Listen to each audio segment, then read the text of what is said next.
Vou-vos falar então de rotas culturais e centrar-me-ei sobretudo no turismo militar na Europa, que tem de facto como expoente o Destination Napoleon, um itinerário cultural do Conselho da Europa que é gerido pela Federação Europeia de Cidades Napoleónicas. Este itinerário cultural orbita em torno do património cultural tangível e intangível associado aos acontecimentos que foram desencadeados por esta figura, por Napoleão Bonaparte.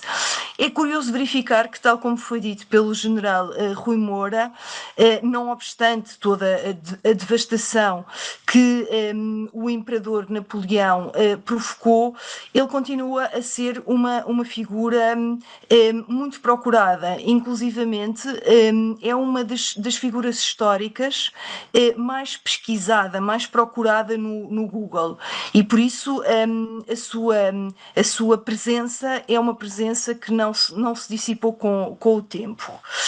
De facto, este itinerário cultural do Conselho da Europa, se quisermos utilizar uma metáfora, a metáfora da matriosca, enquadra e inclui as rotas napoleónicas por Portugal e Espanha, os itinerários napoleónicos por Portugal, que estão ancorados numa rede temática, denominada Rede Temática das Invasões Francesas em Portugal, que por sua vez resulta de um acordo de cooperação estabelecido entre o Turismo de Portugal e entre o Património de Portugal, que são dois institutos públicos ao nível do Estado Central, e por um conjunto de municípios que têm património relacionado com a primeira, a segunda e a terceira invasão francesa em Portugal. Estes itinerários napoleónicos por Portugal, por sua vez, enquadram ainda a rota histórica das linhas de Torres, que gravita em torno do património integrante da primeira e segunda linhas defensivas, que, a quando da terceira invasão a Portugal, baquearam as tropas napoleónicas e fizeram com que existisse uma retirada dos exércitos franceses de Portugal. Esta metáfora da matriosca não anula, no entanto, o facto de existir, na verdade, uma relação bidirecional entre todos estes itinerários. Se quisermos pensar do ponto de vista geográfico, obviamente que o Destination Napoleon, pela sua extensão geográfica, uma vez que atravessa mais de 50 cidades e, como foi referido, está ancorado em cerca de 13 países, tem uma extensão geográfica bastante maior.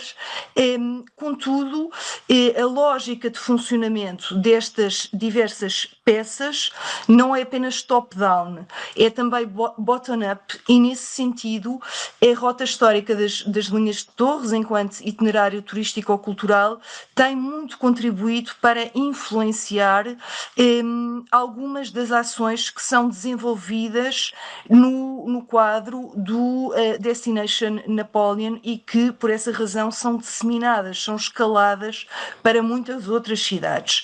E por isso existem, de facto, movimentos top-down, mas também bottom-up na gestão destas constelações de territórios que permitem desenhar estes itinerários.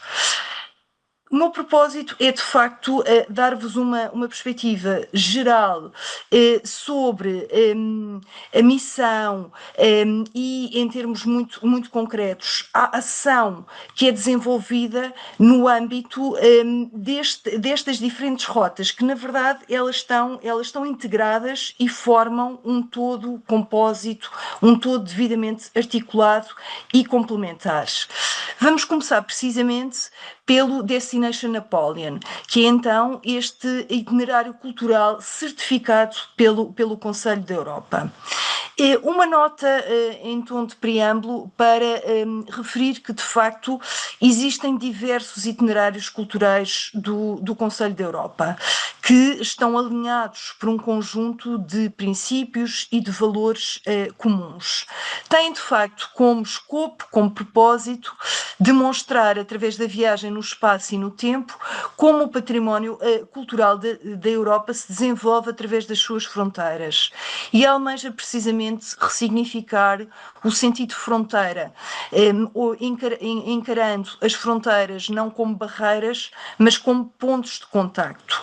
Um dos grandes propósitos dos itinerários culturais do Conselho da Europa é precisamente reforçar a coesão territorial, é de facto fazer com que as diferentes comunidades compreendam que existem comunalidades a nível da sua história que as aproximam e que as projetam do ponto de vista identitário para um espaço comum.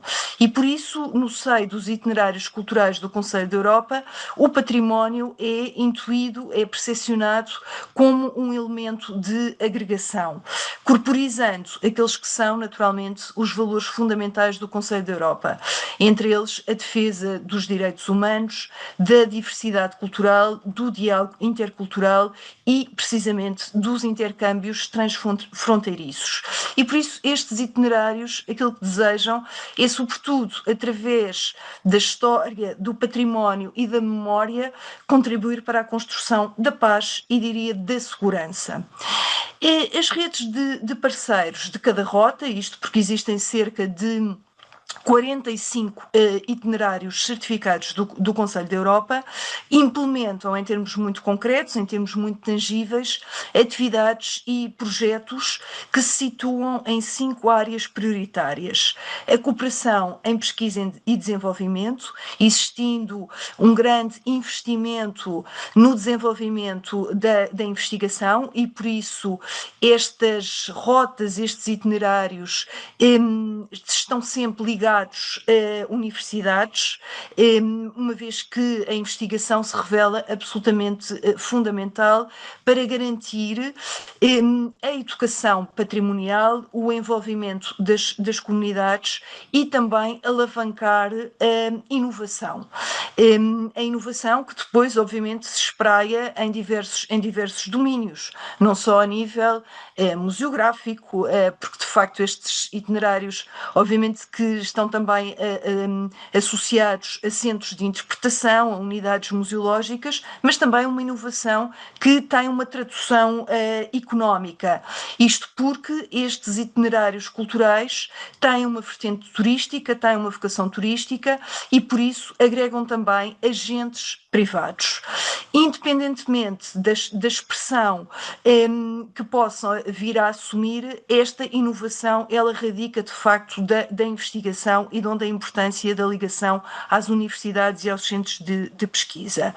Todos os itinerários, independentemente do tema que os matiza, visam, obviamente, valorizar a memória, a história, o património europeus e, muito particularmente, promover intercâmbios educativos, procurando dedicar especial atenção aos mais jovens e também criar ligações entre o processo histórico, o património e formas de criação contemporânea que se expressam a nível artístico.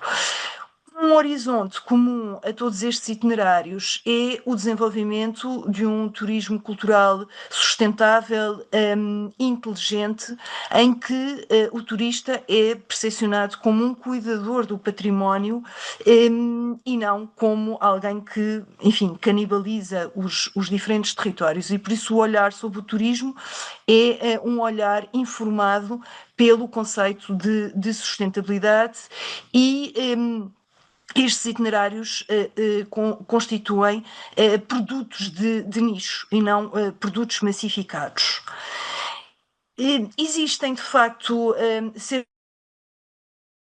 itinerários culturais do Conselho da Europa. Em Portugal, registam-se cerca de 18 e um deles é o Destination Napoleon, mas existem outros itinerários culturais que atravessam Portugal e um dos grandes desafios é também promover a cooperação entre itinerários culturais, procurando, uma vez mais, identificar pontos de ancoragem, procurar ligações entre estas histórias que também, em alguns momentos, se entrecruzam.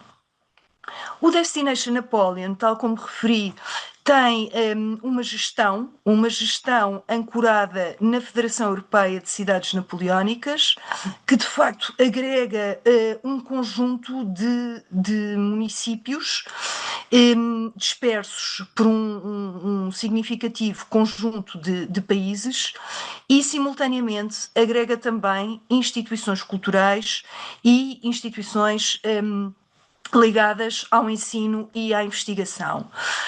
A Federação Europeia de Cidades Napoleónicas tem um comitê científico que é presidido por um notável investigador com conhecimentos aprofundados sobre estudos relacionados com Napoleão e com esta época, o professor Jacques Olivier Boudon, que está ligado à Universidade de Sorbonne, e a Universidade de Sorbonne colabora precisamente com a Federação Europeia de Cidades Napoleónicas no desenvolvimento de diversas iniciativas de caráter científico e de divulgação.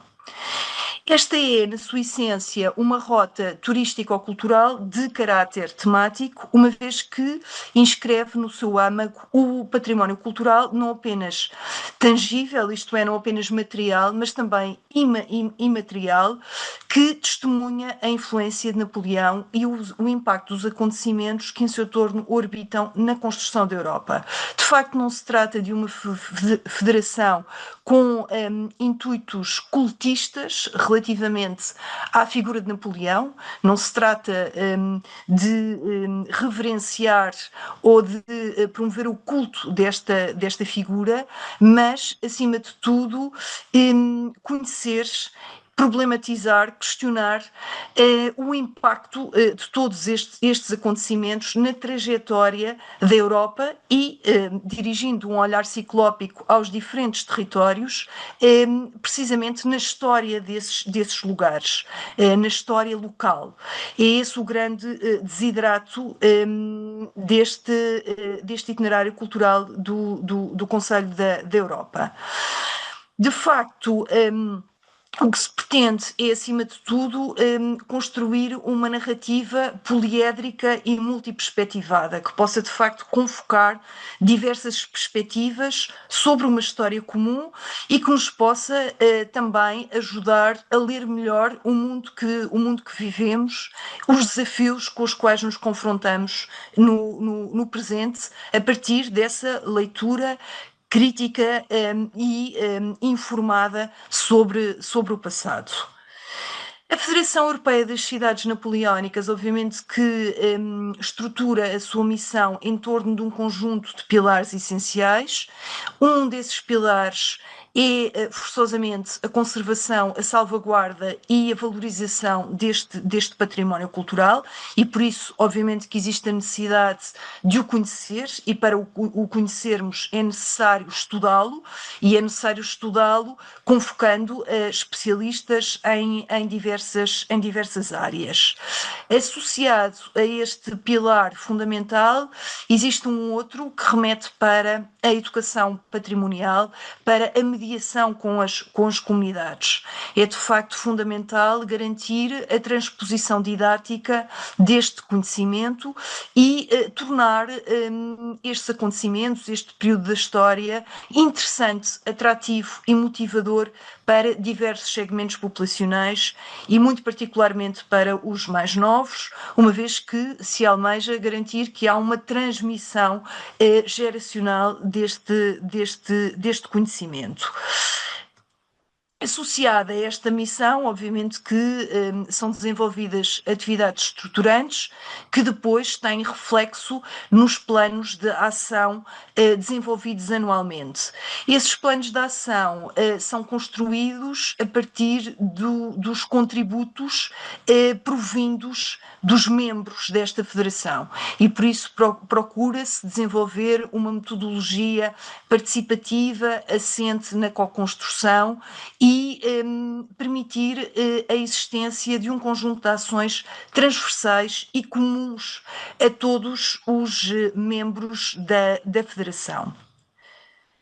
Existem algumas iniciativas que assumem um caráter regular para fortalecerem, para promoverem a identidade deste itinerário cultural. Uma delas denomina-se European Week e durante uma semana todos os membros da Federação desenvolvem atividades que gravitam em torno de um mesmo tema, procurando explorar de forma multidimensional facetas diferentes relacionadas com este património. Dou como exemplo a arquitetura, um outro exemplo, a botânica, nesta época, temas que são agregadores, são transversais e que depois, obviamente, têm uma expressão particular e local nos diferentes territórios que integram esta federação. De facto, voltando à metáfora da matriosca, temos o itinerário cultural do Conselho da Europa Destination Napoleon, que é gerido pela Federação de Cidades Napoleónicas, com cerca de 60 cidades oriundas de 13 países, e descendo em termos de nível de abstração e de extensão geográfica e territorial, podemos considerar as rotas napoleónicas por Portugal e Espanha. De facto, por força de uma candidatura que foi realizada a um programa denominado Interreg, Portugal e Espanha, através de comunidades intermunicipais e de organizações da sociedade civil dedicadas, sobretudo, à preservação, valorização e difusão do património, desenvolveram um projeto colaborativo que se traduziu numa primeira fase no mapeamento dos ativos e recursos culturais e turísticos destes territórios e numa fase seguinte permitiu estruturar um conjunto de rotas temáticas, precisamente ligando Portugal e Espanha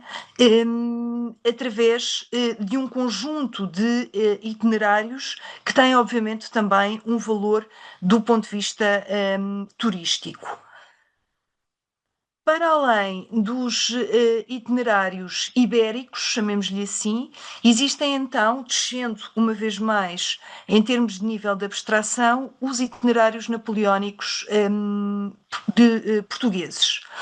De facto, para além dos municípios que estão envolvidos na terceira invasão napoleónica, existem, obviamente, outros que criam constelações associadas às duas outras invasões que Portugal sofreu.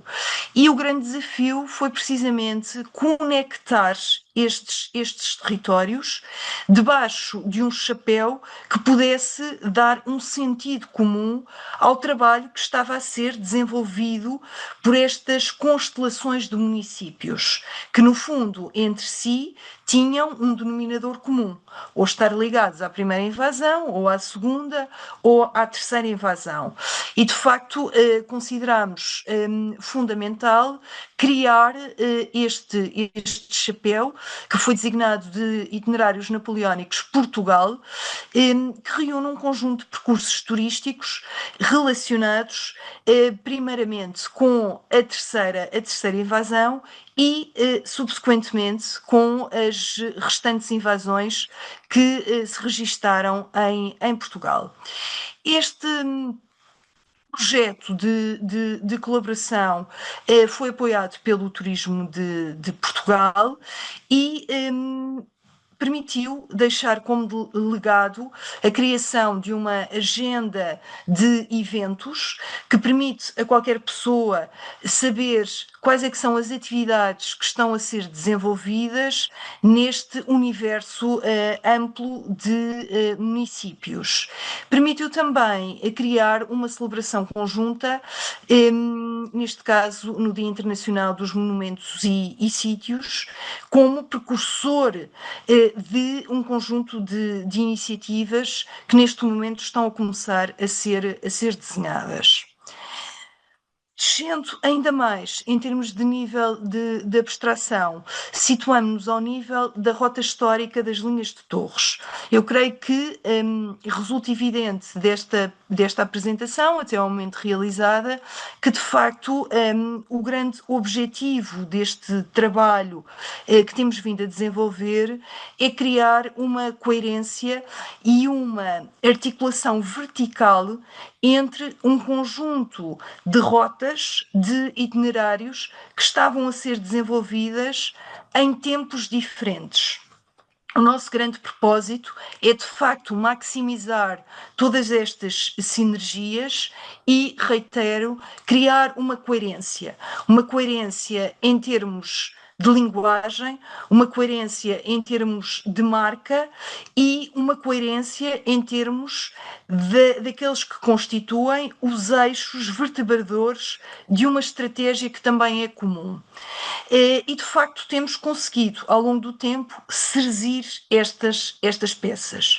E, por isso, partindo do nível de abstração mais elevado, temos o Destination Napoleon, que por sua vez enquadra os itinerários napoleónicos por Portugal e Espanha, que por sua vez também enquadram os itinerários napoleónicos por Portugal, e chegamos à rota histórica das linhas de Torres, que de facto a nível do país, a nível de Portugal, foi uma alavanca importante para se começarem a estruturar rotas culturais valorizadoras deste património.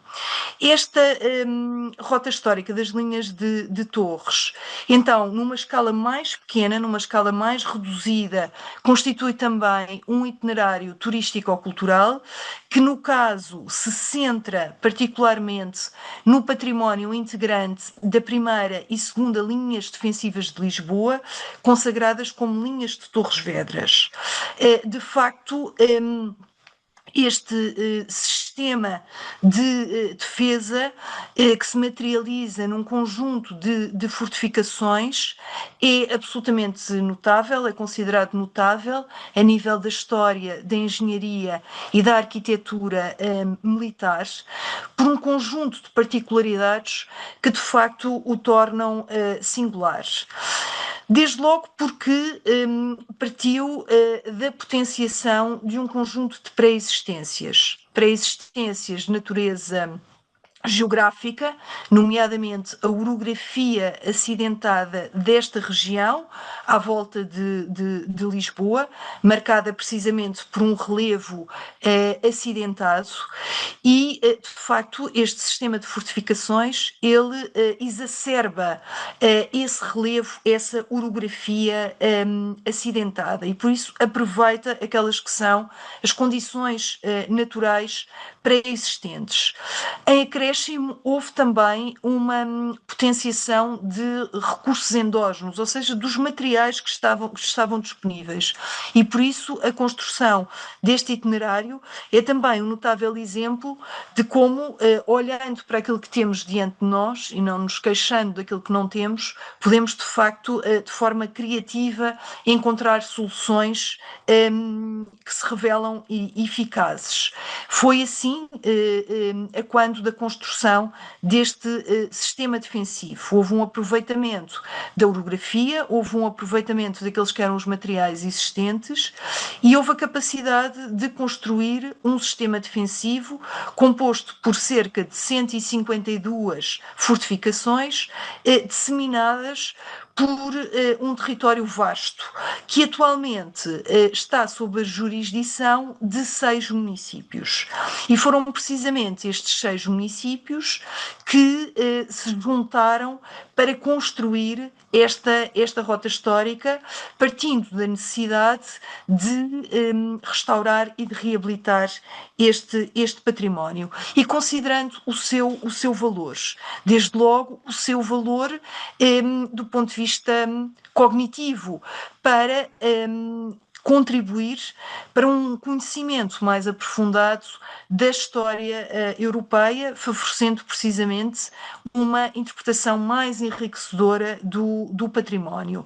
E, simultaneamente, olhando para o património como uma alavanca de desenvolvimento territorial, procurando valorizar o seu potencial turístico, mas, obviamente, no quadro de um produto turístico sustentável, em que o património militar cria uma relação dialogante e sinérgica com o património natural, aproveitando precisamente a circunstância destas fortificações terem sido erigidas em pontos elevados que constituem belíssimos postos de observação da paisagem.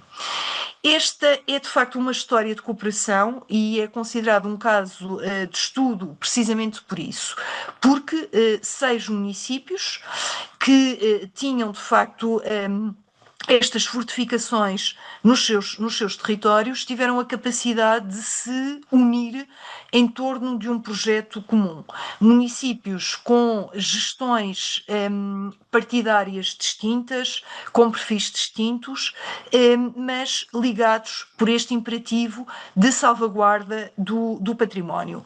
E por isso criaram uma plataforma intermunicipal, denominada Plataforma Intermunicipal para as Linhas de Torres, e apenas recorrendo a recursos endógenos conseguiram estruturar equipas multidisciplinares organizadas por áreas temáticas e áreas de especialização em termos de conhecimentos e de competências. Foram capazes de realizar uma candidatura que provei um conjunto de meios necessários para a realização de um conjunto bastante vasto de ações de restauro, de reabilitação do património e de estruturação de itinerários de visita e de preparação desses itinerários para que, de facto, os mesmos pudessem acolher visitantes, turistas, preparando, de facto, esta rota para se tornar uma marca destes territórios. De facto, esta associação desenvolve neste momento um trabalho contínuo de preservação e salvaguarda deste património que carece de um investimento constante, porque de facto é um património muito sensível, que implica ações de manutenção constantes, desde logo devido ao coberto vegetal que cresce muito rapidamente e se torna invasor e que compromete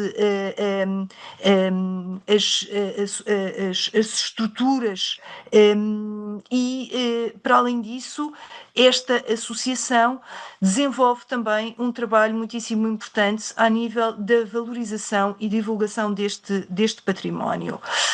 O património é, de facto, o elemento central deste itinerário turístico-cultural, que neste momento integra 6 centros de interpretação. Foram criados 6 centros de interpretação orientados por um modelo sistémico em que cada centro de interpretação conta a história global, a história que é comum, e depois especializa-se num tema específico, o que permite aos turistas e visitantes terem a curiosidade de circular pelo território.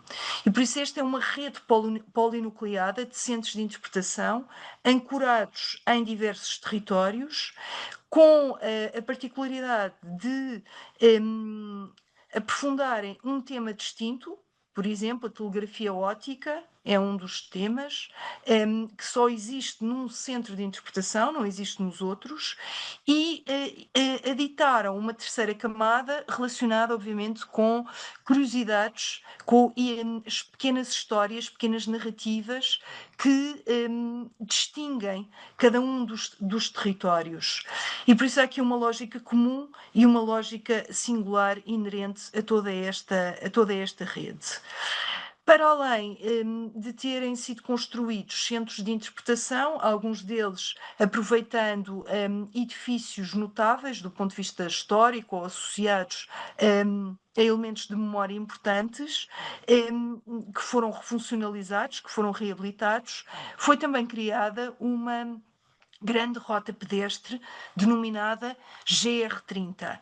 Este é um recurso muitíssimo importante para que organizações da sociedade civil, para que a comunidade o possa utilizar, desenvolvendo atividades que ligam a história, o património, ao bem-estar e à saúde, apostando precisamente em práticas saudáveis, práticas e estilos de vida saudáveis. De facto, o trabalho que foi desenvolvido foi um trabalho hercúleo de colocação de sinalética, rodoviária, interpretativa, informativa, de criação de inúmeras ferramentas como apps voltadas para diversos públicos, inclusivamente para o público mais jovem, e neste momento existe uma app denominada Kids Friendly, exatamente porque pretende, de forma customizada e dirigida, se centrar num público mais jovem, disponível em quatro idiomas. Têm vindo a ser produzidos inúmeros esportes com uma cadência bastante regular, como o caso de mapas com ilustrações, sempre procurando investir em meios analógicos e, simultaneamente, também em ferramentas tecnológicas, e por isso os centros de interpretação estão apetrechados com dispositivos de realidade virtual e as apps permitem, de facto, o usufruto de experiências de realidade aumentada. Continuamente são produzidos roteiros, sempre procurando, de facto, o rigor científico, mas a adaptação a diferentes públicos, a diferentes segmentos, e existe um forte investimento na educação patrimonial, tendo sido criado um repertório de recursos pedagógicos dirigido a professores, a famílias e a crianças e jovens.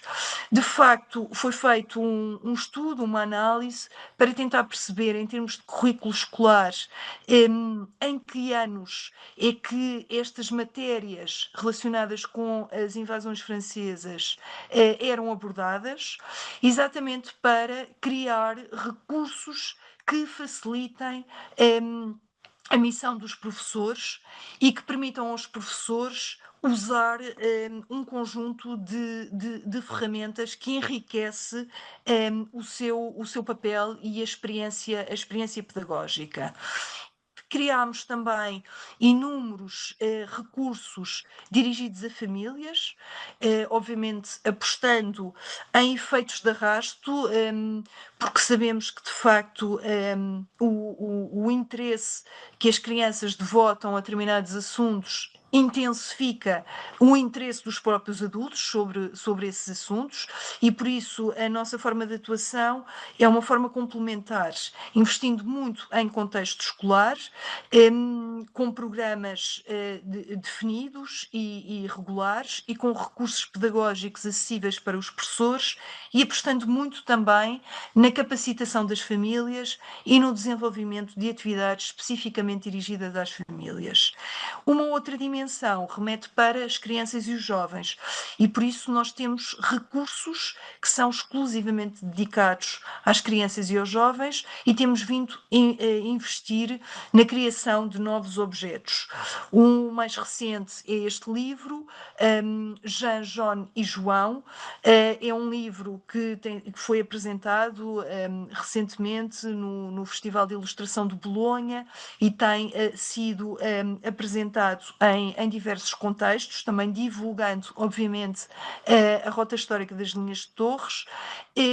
Conta esta história de uma forma muito, muito apelativa, mas criámos também cadernos de campo, enfim, uma panóplia muito diversificada de recursos, inclusivamente um jogo que foi desenvolvido em parceria com uma empresa e que permite desenvolver competências em diversos domínios, inclusivamente a nível da matemática, e de forma lúdica e divertida, oferece oportunidades de aprofundar conhecimentos sobre este período.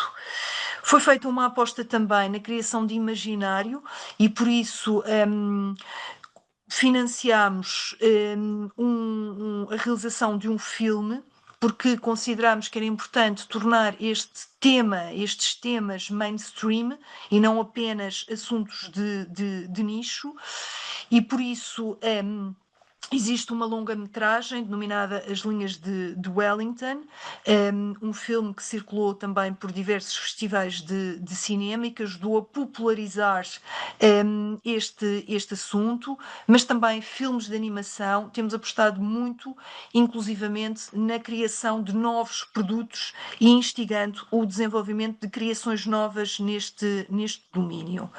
Todos os nossos centros de interpretação têm um programa educativo de caráter regular e as equipas associadas aos diversos centros de interpretação trabalham de forma colaborativa, mutualizando recursos.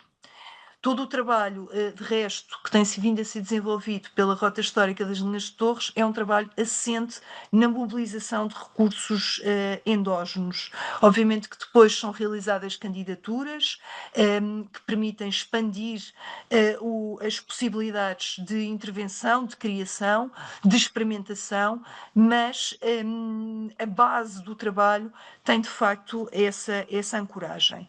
Temos procurado, ultimamente, também melhorar as acessibilidades e tornar, de facto, este um produto turístico sustentável, inclusivo e acessível.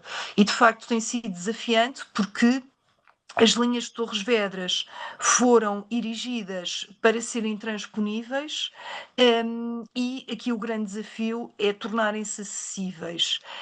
Foi feito, de facto, um grande investimento, não só em termos da adaptação do ponto de vista físico de algumas estruturas, mas obviamente também na capacitação, nomeadamente dos profissionais do atendimento, que estão nas denominadas frentes de casa dos centros de interpretação e também de alguns museus.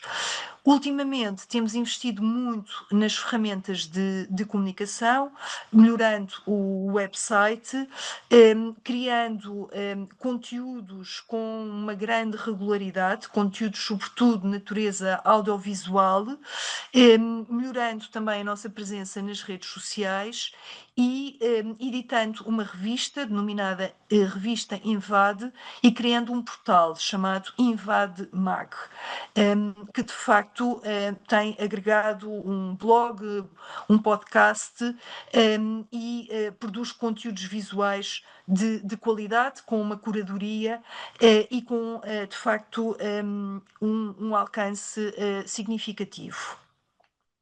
A par de todas estas dimensões, tratando-se esta de uma rota turístico-cultural, obviamente que consagra, como já referi, assinalável importância à investigação, à educação patrimonial, à relação com as comunidades, à relação entre o património e a criação artística, mas simultaneamente, tendo em conta que é uma rota turística, privilegia a interação e a concertação com os agentes económicos que atuam na indústria do turismo, exatamente com o propósito de criar um produto que seja diferenciador e um produto umbrella que permita também estabelecer ligações, conexões com outros produtos, como o caso da gastronomia e vinhos, como o caso do turismo de natureza, e por isso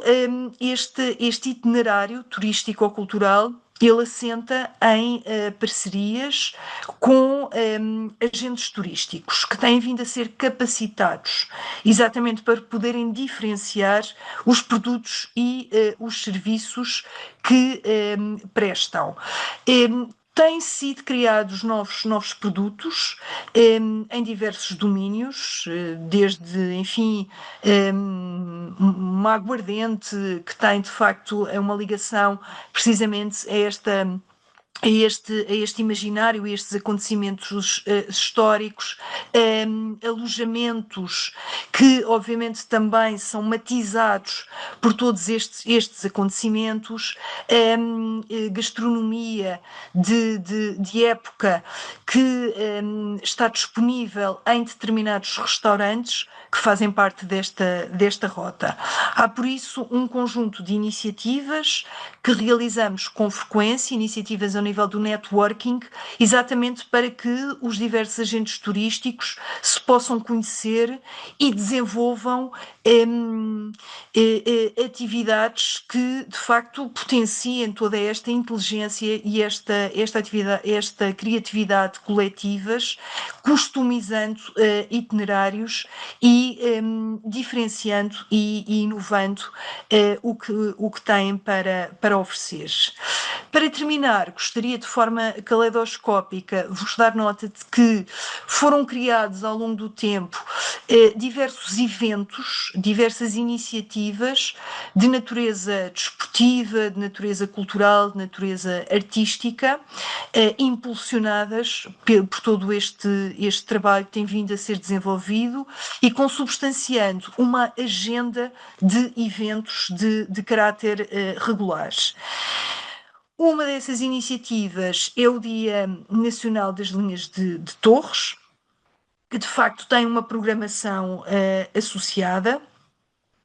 Estas iniciativas, para além do impacto que geram no momento, têm de facto contribuído para o desenvolvimento de outras ações sucedâneas de caráter regular ou permanente, como é o caso da constituição de grupos de recreação. Sabemos que estes grupos de recreação têm um impacto social significativo nas suas comunidades, porque obviamente constituem de per si uma forma de agregação de pessoas, e essa agregação de pessoas em torno de um propósito comum tem um impacto social significativo. E de facto, neste momento existem diversos grupos de recreação, o que não existia de todo há uns anos atrás, e existem também, por iniciativa da sociedade civil, um conjunto de eventos âncora a nível desportivo, como é o caso do Running Challenge, a Marchinha dos Fortes, enfim, um conjunto de iniciativas que têm vindo espontaneamente a ser desenvolvidas por atores da sociedade civil, o que para nós é bastante relevante, porque esta rota, obviamente, vive da participação e do envolvimento dos cidadãos e cidadãs. E por isso tem esta dimensão bastante forte de participação cidadã. Gostaria ainda de relevar outros eventos que se têm notabilizado, como é o caso do Festival Novas Invasões, que assenta num conceito bastante interessante, tomando como pano de fundo os acontecimentos que de facto remetem para as invasões francesas, mas ligando à contemporaneidade e, no fundo, conectando dois tempos. E era só esta nota, porque estou a ver aqui o general Rui Moura e isso deverá significar que terminei o tempo disponível. Pode, pode terminar, está perfeitamente no tempo, Sim. obrigadíssimo. Ok. E Não, terminou mesmo. exatamente, não tenho também nada mais para acrescentar. Estou disponível, obviamente, para as questões. Há uma certa complexidade neste sistema. Se não foi muito clara em termos da organização, poderei agora, no contexto da conversa, tentar explicitar melhor alguns aspectos. Obrigada. Ana, muito obrigado por nos trazer este tema, que já tinha sido aqui abordado aqui assim há 2 anos por algumas técnicas da rota histórica, mas noutra perspectiva. Deu aqui assim uma ideia muito interessante da forma de organizar e ligar, no fundo, um facto histórico que está ligado ao território, com as populações e com todas as, diria eu, com todas as áreas económicas. É absolutamente extraordinário quem acompanha toda esta e viveu nesta área e acompanha esta área há mais de 40 anos, a evolução enorme que houve, sem dúvida nenhuma, nas linhas. O alinhamento das 6 câmaras acho que foi uma obra notável e é um exemplo, acho que é um exemplo para o país e para a Europa de como em conjunto e em cooperação se consegue alcançar coisas muito importantes, absolutamente impensáveis de o fazer sem essa cooperação e sem essa ligação. Muito obrigado. Eu não quero ocupar o tempo mais nenhum. Temos já aqui assim inscrito o General Stoffel. Agradecia também que se fossem inscrevendo para quem quiser colocar questões ou fazer de qualquer intervenção. General Stoffel, muito boa noite. Boa noite, Rui, boa noite, a todos. Boa noite, professora. Antes de mais nada, eu quero cumprimentá-la pela brilhante apresentação. Eu fiquei muito contente de ver a sua explanação a respeito da utilização do turismo. Quando eu fui diretor do Patrimônio Histórico e Cultural do Exército e também fui diretor executivo da Fundação Cultural Exército Brasileiro, eu sempre defendi, sempre vi o turismo como uma ferramenta importante, não apenas de divulgação cultural, divulgação da história para quem visita, mas de pertencimento para a população local, que a senhora destacou muito bem, e que passa a se tornar partícipe daquela história, trazendo para os dias de hoje, mas também, por que não, como auxílio ao financiamento da manutenção desses locais, que na maioria das vezes não é barata e não cabe no orçamento público, muitas vezes. Né? Então, eu fiquei muito. Eu gostei muito da sua apresentação e fico contente que isso esteja funcionando bem, porque nem todo mundo concorda com essa visão, acham que o financiamento pelo turismo vai subverter, vai distorcer a coisa, enfim. Mas eu queria cumprimentá-la por isso e eu tenho uma dúvida, eu queria fazer uma pergunta. É, a senhora foi muito clara, abordou com mais precisão e mais enfoque à parte do trabalho em Portugal, mas deixou muito claro que é uma participação de vários países, afinal de contas, isso diz respeito à história da Europa como um todo. Eu passei algum tempo, fiz curso na França, morei 1 ano e meio na França, e eu sei que Napoleão traz controvérsias de visão em relação a diferentes países. Se a gente quiser saber uma batalha se foi ganha pelos franceses ou pelos ingleses, é só olhar o mapa do metrô de Londres e o mapa do metrô de Paris, né? Que eles só colocam estações com nomes de vitórias. Então há uma diferença nessa visão, e ainda entra Dom João como o único monarca europeu que conseguiu passar rasteira em Napoleão, conseguiu enganar Napoleão, trazendo pela primeira e talvez única ocasião na história a situação de um império europeu que por um tempo foi governado de fora da Europa, né? Então, isso traz para a história do Brasil também, que enriquece muito. Enfim, a minha pergunta embora a senhora tenha sido muito clara de dizer que a ideia não é culto à imagem de Napoleão, que isso é gerenciado em níveis acadêmicos para trazer de uma maneira bem científica o impacto de Napoleão e da sua época sobre a história da Europa de hoje e do mundo de hoje, mas a gente sabe que por trás das ideias existem as pessoas. Eu queria saber se isso funciona bem na prática, se essas paixões pessoais ficam bem resolvidas, ou se ainda existe ali um jogo de cintura para conseguir gerenciar isso por conta dessas visões, principalmente por conta ali da diferença de visão entre ingleses e os outros povos que eventualmente, aliás, os franceses e os outros povos que eventualmente sofreram com Napoleão, né? Então é mais uma curiosidade. Parabéns mais uma vez pela palestra. Começamos bem o ano. Muito obrigado, Walter. Ana, Bom, obrigada pelo comentário e também pela questão que é bastante pertinente.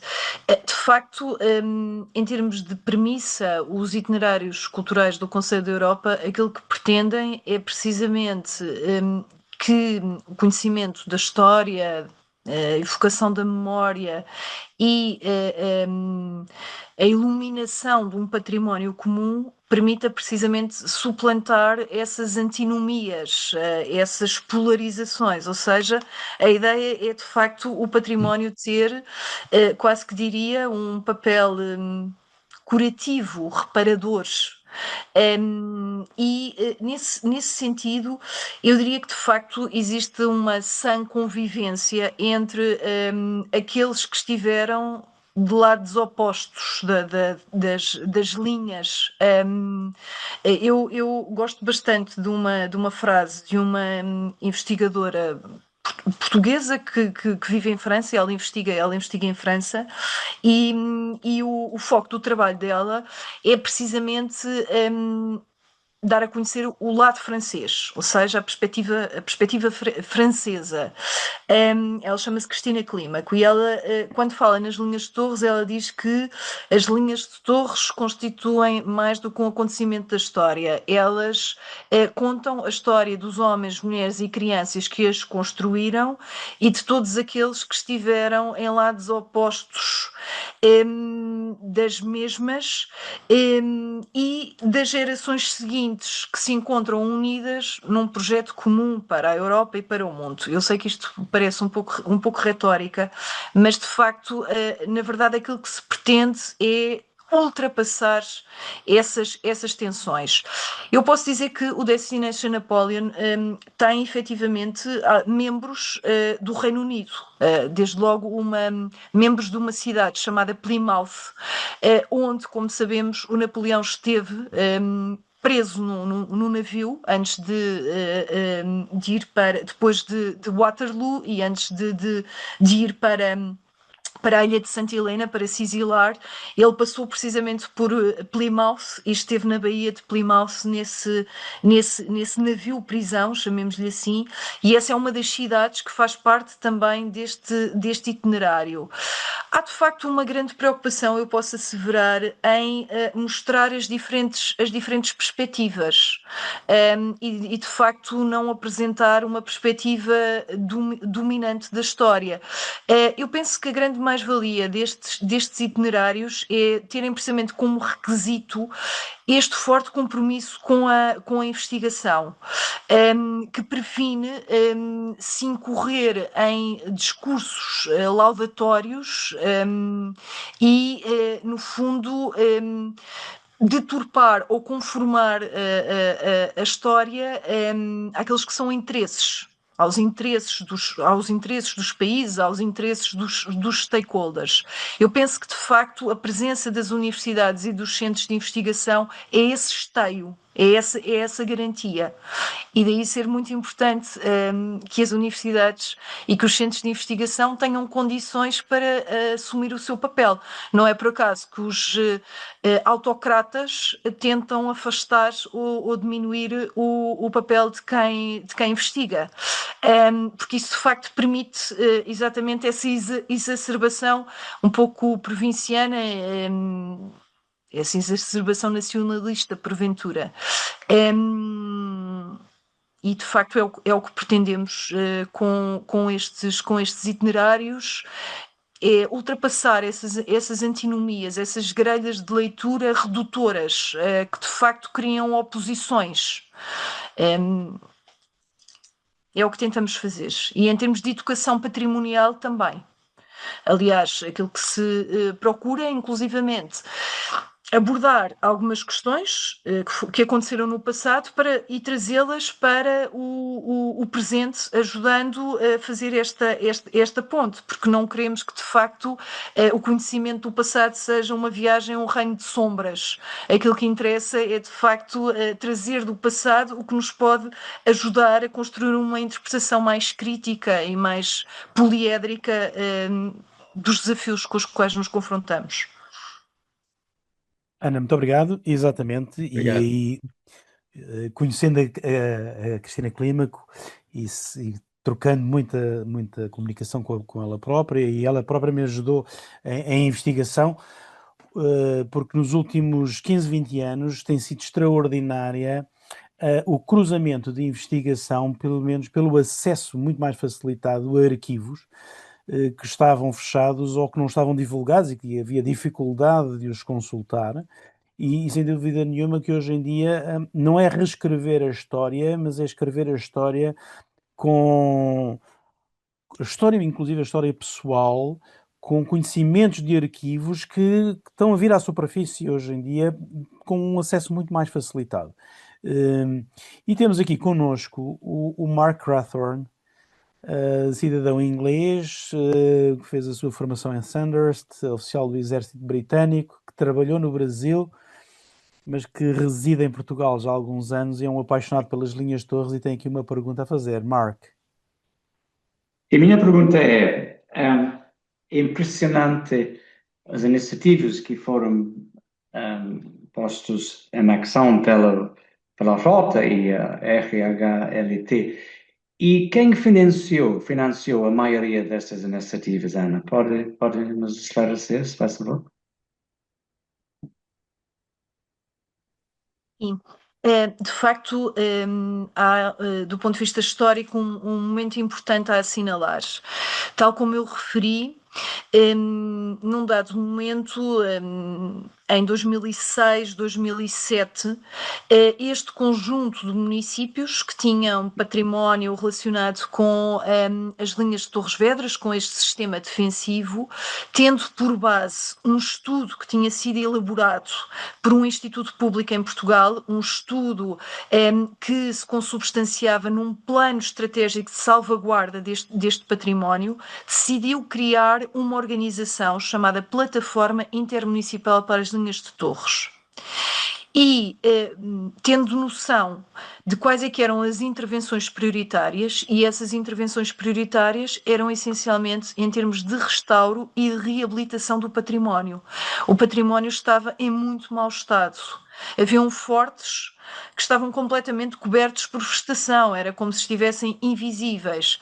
Para além disso, do ponto de vista urbanístico, muitas das fortificações tinham envolventes completamente desqualificadas, sem acessos, e por isso era necessário, numa primeira instância, investir muitos recursos financeiros na reabilitação e no restauro deste património. E este conjunto de municípios encontrou uma fonte de financiamento importante no programa EEA Grants. É um programa que é financiado pela Noruega, pela Islândia e pelo Liechtenstein, e de facto nós conseguimos cerca de 2 milhões de euros para investir na reabilitação do património. Os municípios também contribuíram, mas de facto esta foi uma alavanca importante. E o trabalho que foi desenvolvido permitiu-nos depois conquistar alguma notoriedade, porque nós ganhámos, na sequência disso, um prémio nacional de reabilitação do espaço público, um prémio do Turismo de Portugal, mas ganhámos algo muito importante, que foi de facto o reconhecimento pela Europa Nostra. Nós fomos um dos projetos distinguidos em 2014 pela Europa Nostra, e a partir daí tivemos muito mais facilidade em ir conseguindo financiamento. Fomos fazendo candidaturas e por isso obviamente que a associação tem uma autonomia financeira que permite realizar aquelas que são as atividades rotineiras, e essa autonomia financeira vem das cotas dos seus associados, mas o que nos permite ir investindo, ir valorizando toda esta rota são as candidaturas que vamos fazendo. E só as conseguimos fazer e ganhar porque temos neste momento alguma notoriedade e porque estamos associados a esta rota europeia. Muito obrigado, Ana. É que faço aqui notar que estes 3 países aqui referidos, destes grants, destes donativos que vieram, são 3 países que não pertencem à União Europeia. Noruega, Islândia e Liechtenstein não pertencem, mas têm este sistema de apoios a espaços culturais e sem dúvida nenhuma foram fundamentais, mas eu não posso, digamos aqui, esquecer o enorme investimento que as próprias câmaras fazem dos seus próprios orçamentos municipais, inclusive na dedicação que têm de muito pessoal que foi necessário formar, foi necessário trabalhar e têm equipas permanentes de investigação nas mais diversas áreas. E a ligação também que tem muito ao tecido económico da região. É muito interessante. Quem sabe um bocadinho da história da época, o Wellington gostava imenso de vinharinto e exportava, ele próprio mandava barris de vinharinto para Londres. E sem dúvida nenhuma que é uma região vitovinícola, é uma região vinícola muito importante aqui assim às portas de Lisboa, e a relação com as adegas, com os produtores vinícolas, com o setor da restauração, com o enoturismo, está muito ligado e também associou-se muito bem a este aspecto da rota. Muito obrigado ao Mark, muito obrigado a... Eu depois ia pedir ao Mark para falar um bocadinho dos Friends of the Lines of Torres Vedras. Depois eu peço ao Mark lá mais para o fim, está bem? Porque, entretanto, tenho aqui assim, o próprio César tem aqui assim uma questão muito interessante. César. Eu tinha escrito que eu não queria deixar para o final, mas eu queria perguntar agora porque... bom, primeiro eu tenho que me desculpar porque eu vejo, às vezes a gente fala muito depressa em português, e eu sei que o pessoal de Portugal tem dificuldade de entender. E eu passei pelo inverso agora, porque a velocidade que a Ana expressa suas ideias me deixou perdido em algumas curvas aí. Então eu corro o risco de estar falando uma coisa que já foi explicada. Me perdão se foi isso que aconteceu. Mas eu consigo imaginar a dificuldade que seja articular ações conjuntas ao longo dessa rota com os diversos municípios, né?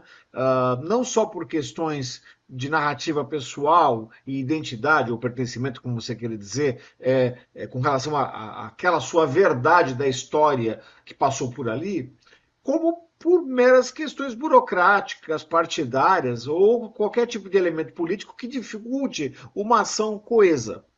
E eu queria que você comentasse um pouco mais como é que se articula uma solução para que haja um mínimo alinhamento entre os municípios que se envolvem nessa rota para viabilizar isso. E se tem alguma história que você possa contar de dificuldades na articulação nesse sentido. E parabéns, eu vou ver com calma na edição, prometo que eu vou saber mais quando acabar. Obrigada pela questão. Eu peço desculpa, eu de facto falo bastante depressa e não raras vezes em que fui ao Brasil as pessoas diziam oi, o que significa? Não estava a perceber muito bem aquilo que dizia. Bom, em relação à sua questão, o meu discurso pode parecer romanceado, mas na verdade não é. De facto, a rota histórica das linhas de Torres tem sido considerado um caso de estudo também exatamente porque tem conseguido agregar municípios que têm gestões partidárias completamente distintas e onde essas diferenças de natureza ideológica nunca constituíram uma barreira ou um problema na consensualização de metas e dos caminhos a trilhar. De facto, eu tenho alguma dificuldade em explicar, confesso, os fatores de sucesso desta agremiação.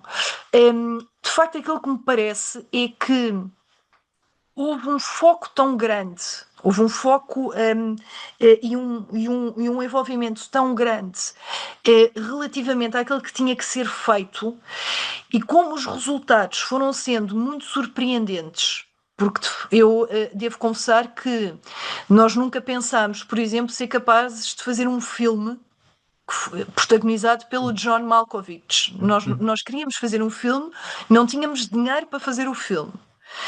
E aquilo que nós pensámos foi, nós temos que arranjar alguma maneira de conseguir. Como é que vamos fazer?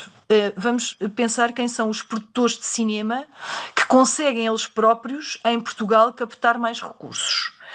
E então chegámos a um produtor de cinema que se chama Paulo Branco, que realiza muitos filmes, enfim, nomeadamente também com França, com uma série de outros países. É um produtor bastante reconhecido. E então, nós sabíamos que o Paulo Branco, não o conhecíamos, mas que ele gostava de andar a cavalo. E então fomos esperar o Paulo Branco num raid que ele fez, precisamente chamava-se Raid Hípico das Linhas de Torres, que era organizado por um amigo nosso chamado Miguel Vasconcelos, guisado, e nós fomos esperá-lo. E quando ele saiu do cavalo, dissemos: olha, nós gostávamos de fazer um filme, etc. E não tínhamos dinheiro nenhum para fazer o filme. Por isso, eu acredito, muito honestamente, e pode parecer um pouco naif, mas que foi de facto a força das convicções, a vontade que nós tínhamos de conseguir fazer alguma coisa.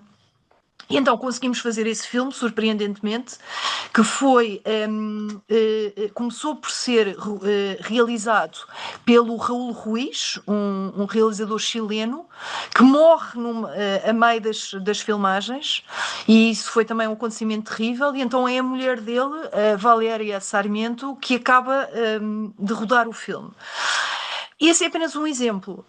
Eu penso que tem sido realmente esta determinação e o facto de termos sido muito reconhecidos também internacionalmente. Ainda há uns meses atrás recebemos um prémio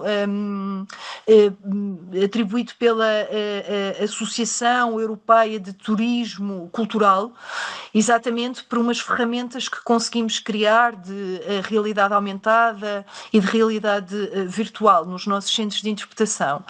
E tudo isso nos tem entusiasmado e tem-nos feito olhar em frente e olhar para aspectos mais importantes do que essas questões mesquinhas de egos. Eu acho que conseguimos criar um ecossistema ultrapassando a ideia de ecossistema. Eu penso que quando realmente o, sen- o sentido daquilo que estamos a fazer, o interesse e a mais-valia são grandes, essas questões mais pequeninas são superadas.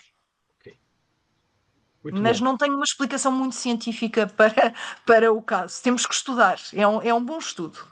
Não, mas eu acho que vale como um estudo de caso positivo, mas eu acho que a palavra-chave no seu caso é determinação, né?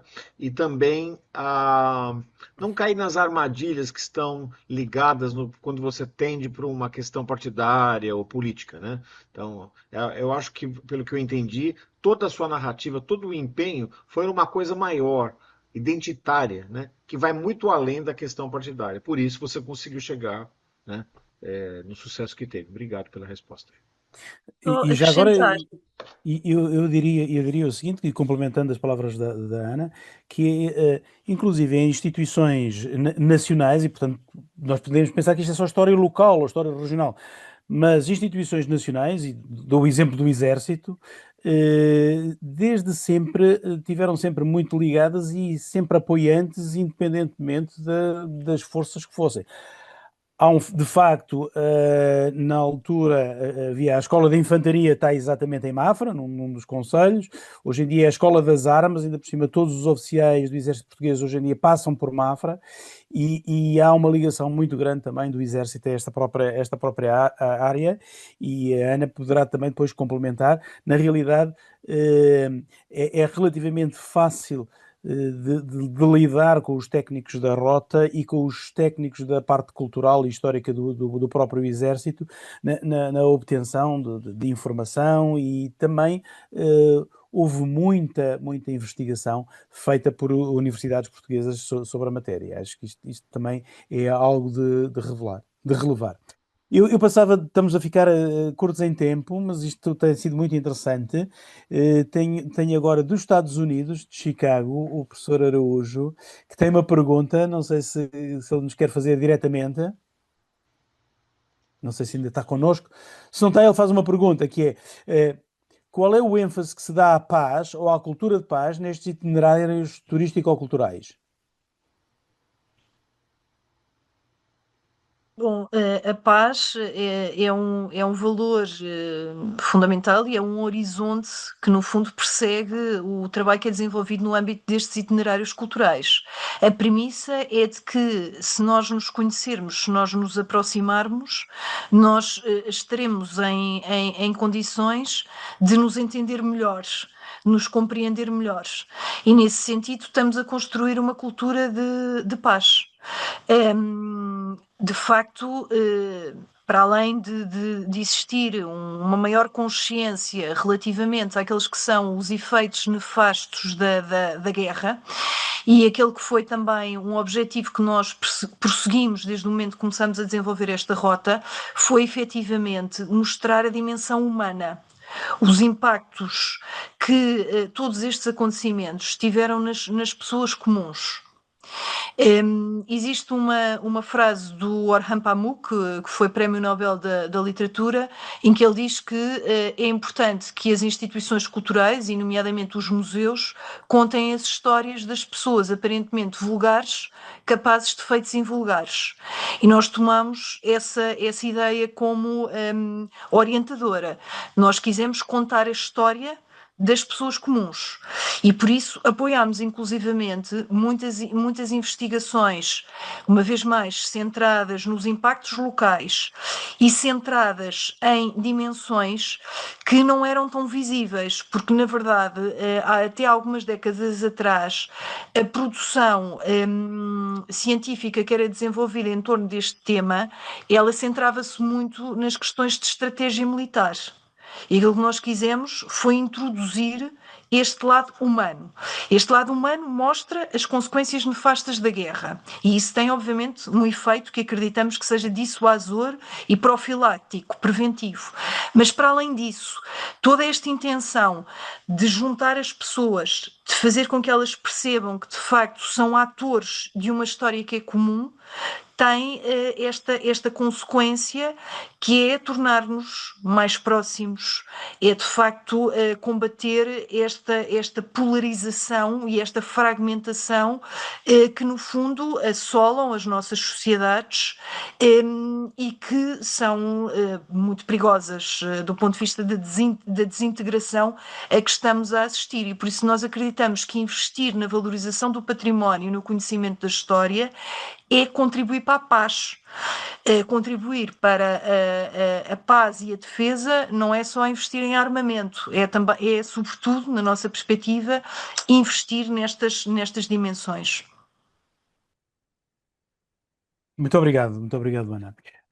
Mark, posso fazer então o desafio, falar um bocadinho dos Friends of the Lions e da importância que, por exemplo, tem no próprio imaginário e nos cidadãos britânicos a visita, que eu sei que existe muita visita à região das Linhas de Torres, exatamente pelo cuidado que os ingleses têm relativamente à sua história e à história dos seus antepassados.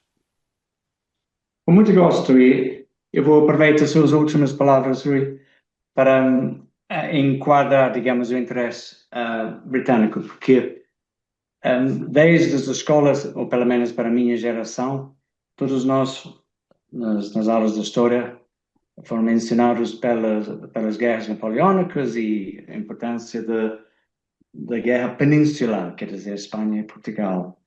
E, fruto disto, quando chegou à altura do bicentenário, das várias batalhas, das campanhas napoleónicas, despertou mais interesse dos ingleses. E, além dos Friends of the Lines of Torres Vedras, que foi fundada mesmo no ano do bicentenário da ocupação das linhas e também da Batalha de Busaco em 2010, já existia The Friends of the British Cemetery em Elvas, que é o único cemitério na Europa dedicado só para militares que tombaram nas batalhas napoleónicas. E também desde 1987 existe a Associação Histórica Anglo-Lusa,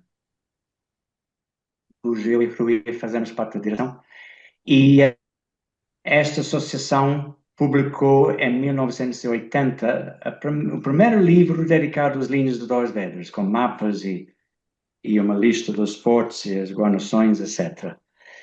E esta associação, desde 2006, tem levado mais que 1.500, basicamente turistas, nós dizemos, são associados internacionais, a visitar as linhas e as batalhas de Busaco e não só, até Porto e a fronteira com a Espanha. Mas voltando aos amigos das linhas de Torres Vedras, este começou como uma visita de deputados ingleses, basicamente, como já referi por causa do bicentenário, ao Parlamento português. E entre nós, eu acho que uma das razões é porque não houve nenhum financiamento governamental da parte dos ingleses, portugueses e nem menos dos franceses.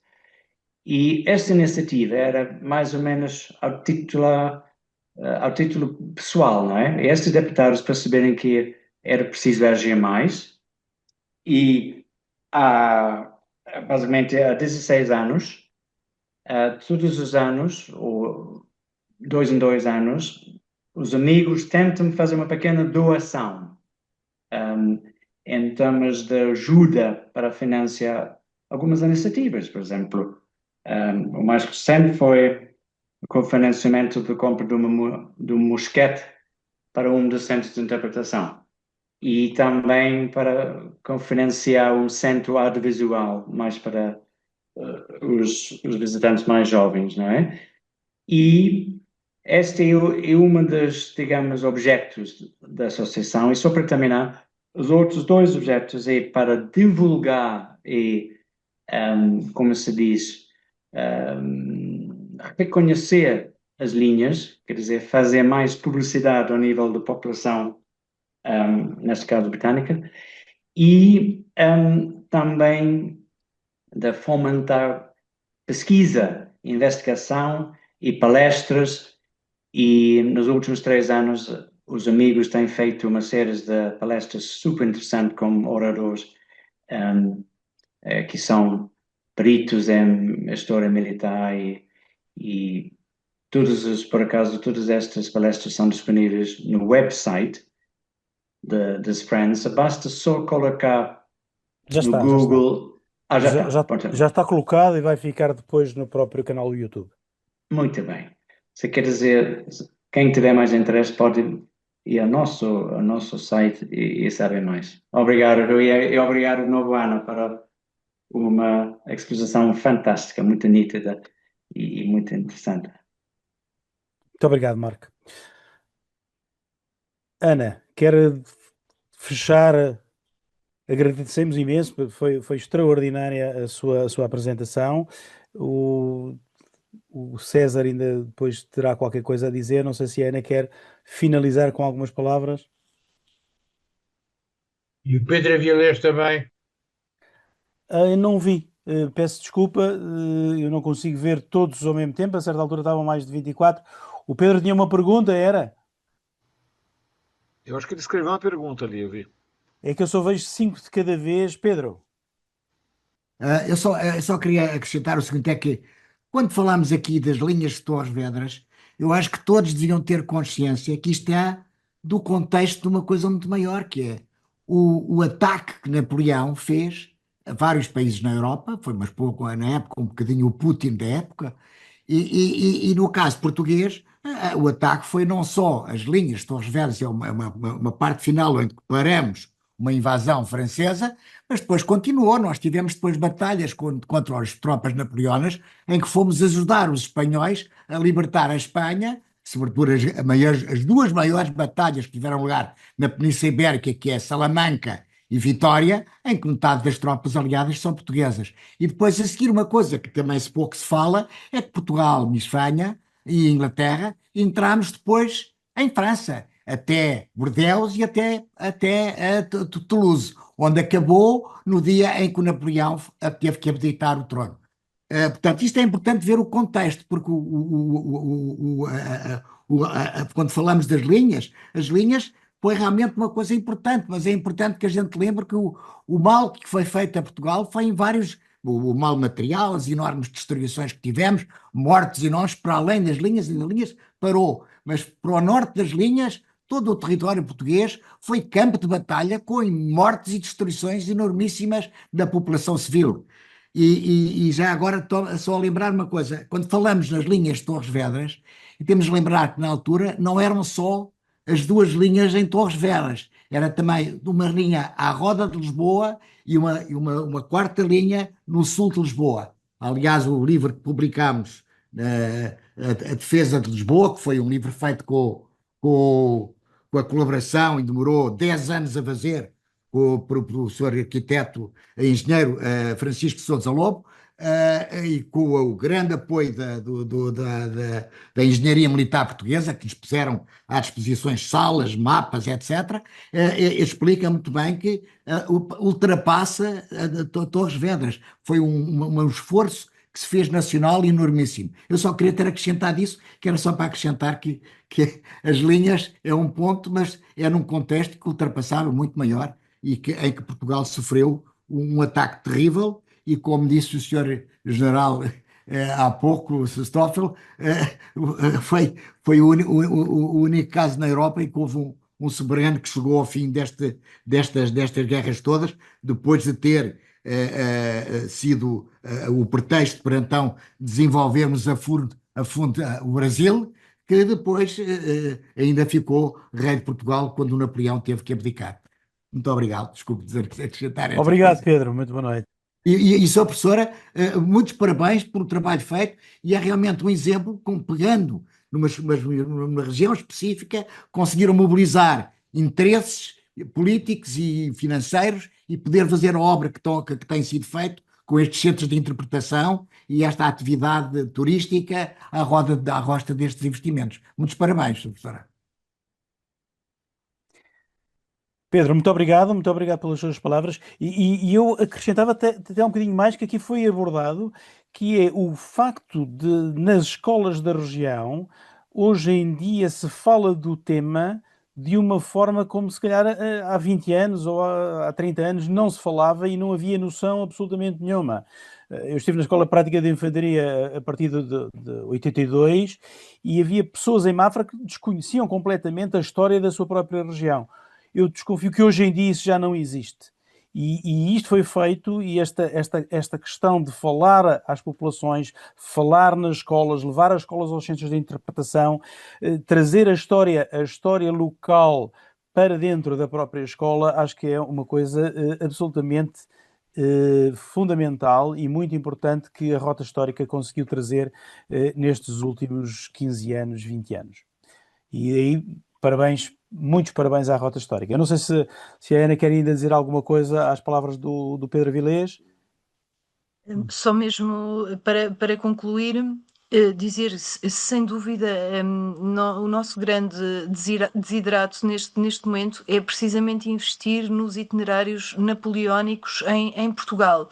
Ou seja, a ideia é, de facto, criar ligações entre a Rota Histórica das Linhas de Torres e outros territórios que estão em fases distintas do seu processo, mas que estão a começar a investir muito também em investigação, a criar centros de interpretação, o nosso grande sonho é de facto termos uma rota que suplante as fronteiras destes municípios fundadores da Rota Histórica das Linhas de Torres, e adoraríamos também poder estabelecer ligações com São Julião da Barra, que em Almada, onde também existiam fortes, pudesse haver mais investigação, ou seja, no fundo, expandir-nos.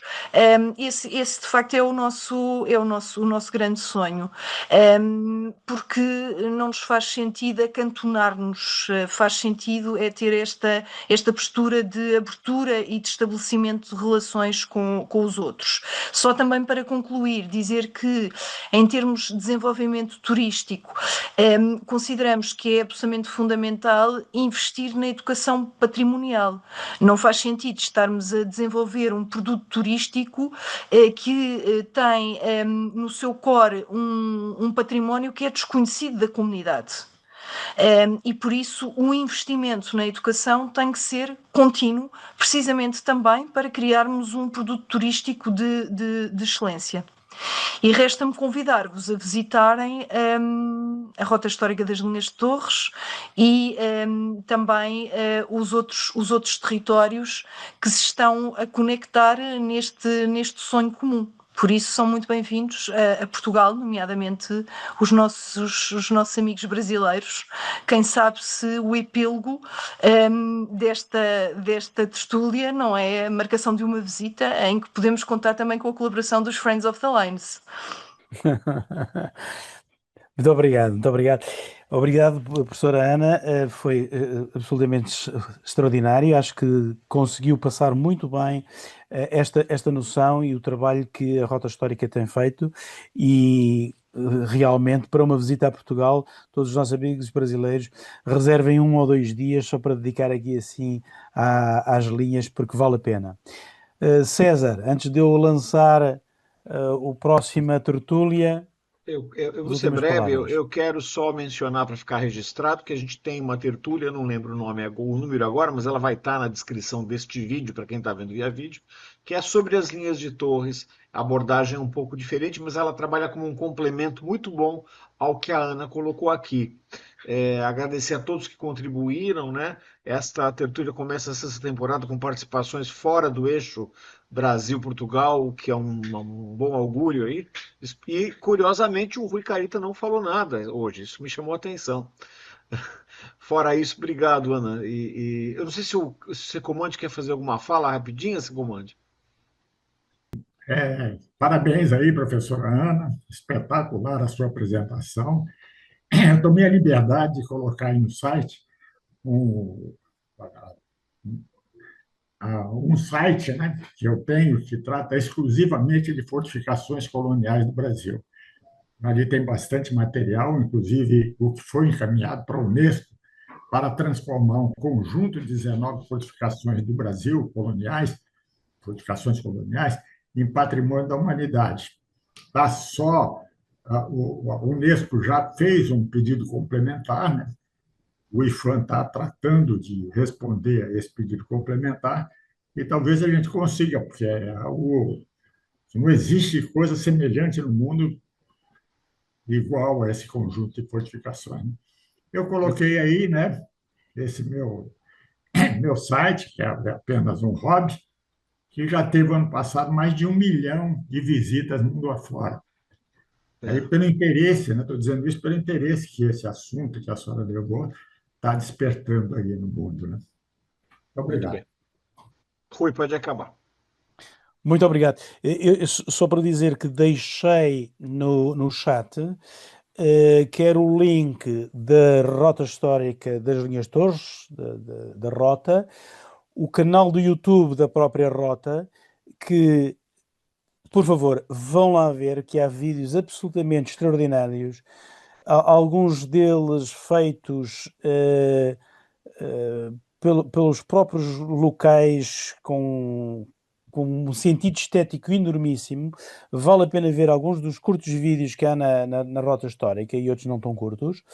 E coloquei também um link dos Friends of the Lines, que tem ligações inclusive para muita informação sobre a parte histórica da Rota Histórica. Isso depois vai ficar, o César irá incluir isto no próprio canal YouTube, está bem? Pronto, então já vi também uma pergunta do Marco, depois eu respondo diretamente ao Marco, depois eu passo. A próxima tertúlia. A próxima tertúlia vai ocorrer daqui a 15 dias.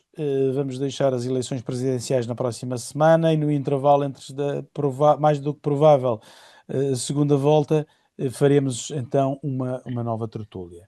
E vamos trazer quem? Alguém já esteve connosco, que é o Daniel Matarroque. Para alguns já o conhecem, outros será uma completa novidade. É revisitar e rever um velho amigo.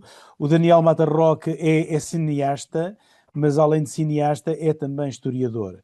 É mestre em História pela Universidade Salgado de Oliveira, é bacharel em Cinema pela Universidade de Estácio de Sá, tem ainda especializações em Ciência Política e em Comunicação e Marketing, é doutorado também, é professor e muito ligado ao Instituto de Geografia e História Militar do Brasil e também ao Ensino Superior Militar Brasileiro, e tem uma vasta obra, inclusive publicada e filmada, sobre a FEB. E exatamente é sobre o aspecto das enfermeiras brasileiras na Segunda Guerra Mundial que ele nos vai trazer a próxima tertúlia, que é de Altamira Azilda, Enfermeiras Brasileiras na Segunda Guerra Mundial, que há um livro exatamente com este título, mas que nos vai trazer aqui assim essa história de mulheres enfermeiras que tiveram na Segunda Guerra Mundial nos campos de batalha de Itália. Muito obrigado por terem estado connosco, muito obrigado à professora Ana Umbelino, que nos trouxe aqui assim uma extraordinária lição, diria eu, de coordenação, de cooperação e de vontade de fazer, que superou todas as dificuldades que se foram encontradas ao longo destes anos. Muitos parabéns, professora Ana, muito obrigado por ter estado connosco e muito obrigado também a todos por terem estado connosco. Até daqui a 15 dias. Até daqui a 15 Muito dias. obrigado. Bom domingo a todos. Obrigado. Muito obrigado, Ana. Até logo. Rui, Bom peço ano. imensa Boa noite. desculpa, não vi a inscrição, peço imensa desculpa.